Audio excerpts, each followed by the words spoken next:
دنیا میں 4 طرح کے لوگ ہیں، میں اور آپ جتنے یہاں بیٹھے ہیں کسی ایک زمرے میں ضرور ہیں۔ اب ہم نے یہ دیکھنا ہے کہ ہم کس گروہ میں ہیں، کس طبقے میں ہیں۔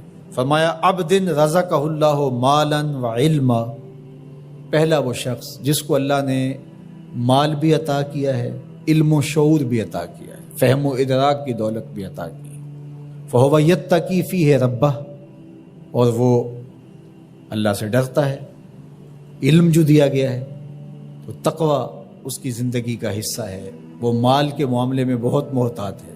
وَيَصِلُ فِيهِ رَحِمًا، اور وہ صلہ رحمی کرتا ہے، رشتہ داروں کے حقوق کا خیال رکھتا ہے۔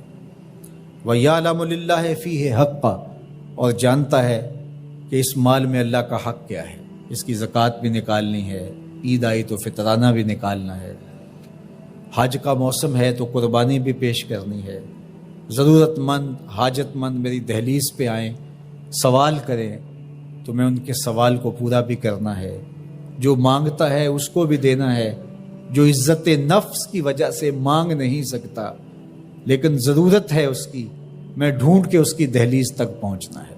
فَهَذَا بِأَفْضَلِ الْمَنَازِلِ، یہ شخص جس کے پاس مال بھی ہے، علم بھی ہے، اللہ سے ڈرتا بھی ہے، صلہ رحمی بھی کرتا ہے، مال کے حق کو بھی جانتا ہے، کائنات میں جو بہترین لوگ ہیں اس کا شمار ان بہترین لوگوں میں ہوتا ہے۔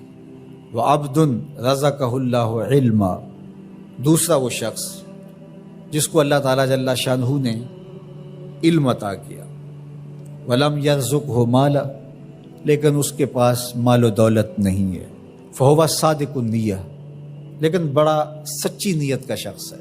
یقول، وہ کہتا ہے لو ان لی مالا لعملت بعمل فلان، اگر میرے پاس مال ہوتا تو جس طرح فلاں شخص نے اچھے کام کیے ہیں میں بھی یہ کام کرتا، میرے پاس مال ہوتا تو میں بھی مسجد تعمیر کروا دیتا، میرے پاس مال ہوتا تو میں مرکز مصطفیٰ کے لیے اپنی خدمات پیش کر دیتا، تجوریاں کھول دیتا، جو کام سالوں میں ہونا ہے مہینوں میں ہوتا، اور وہ سچی نیت سے اگر ہوتا تو کرتا بھی۔ کچھ لوگ ہوتے ہیں کہ نیت کرتے ہیں، جب آ جاتا ہے تو پھر کھسک جاتے ہیں، یہ کھوٹی نیت والے ہوتے ہیں۔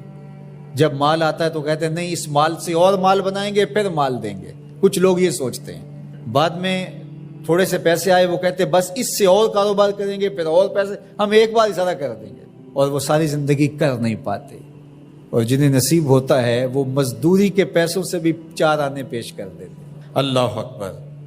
تو فرمایا کہ وہ سچی نیت کا ہے، اگر اس کو مال مل جائے تو وہ واقعہ ہی کر دے ایسا۔ تو فرمایا جب قیامت کے دن نامہ اعمال تولے جائیں گے یہ دونوں لوگ برابر ہوں گے۔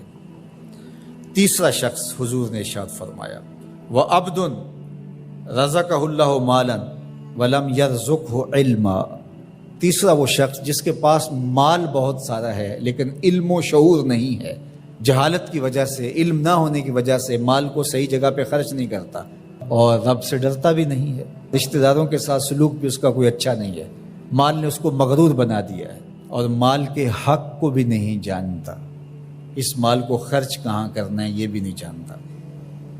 فَهَذَا بِأَخْبَثِ الْمَنَازِلِ، حضور نے فرمایا یہ خبیث ترین جگہ پہ کھڑا ہے۔ چوتھا شخص وہ جس کے پاس مال بھی نہیں ہے، جس کے پاس علم بھی نہیں ہے، اور وہ کہتا ہے اگر میرے پاس پیسے ہوتے تو میں فلاں کی طرح عیش و عشرت کرتا، میری بھی موجیں ہوتی، میرے میں کیا کمی ہے، تو وہ اس کی نیت کے ساتھ کھڑا ہو گیا۔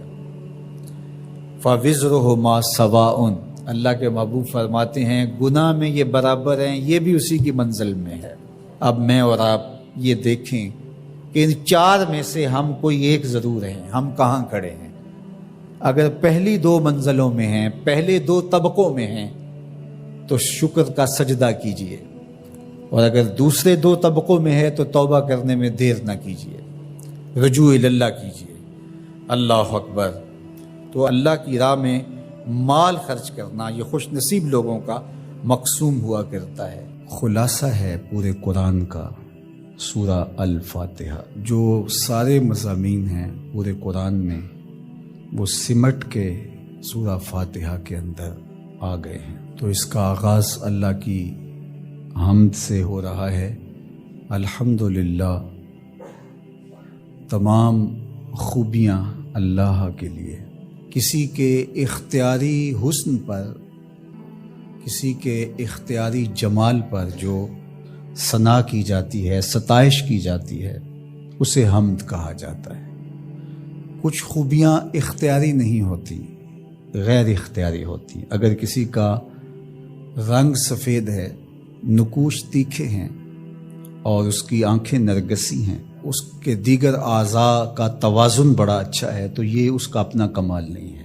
ایک شخص عالم ہے، اس نے پڑھا، محنت کی، آگے بڑھا، تو یہ اس نے محنت کر کے ایک چیز حاصل کی، تو اس کا وصف بیان کرنا اور اس پر ثنا کرنا یہ غیر اختیاری حسن نہیں ہے بلکہ اختیاری ہے۔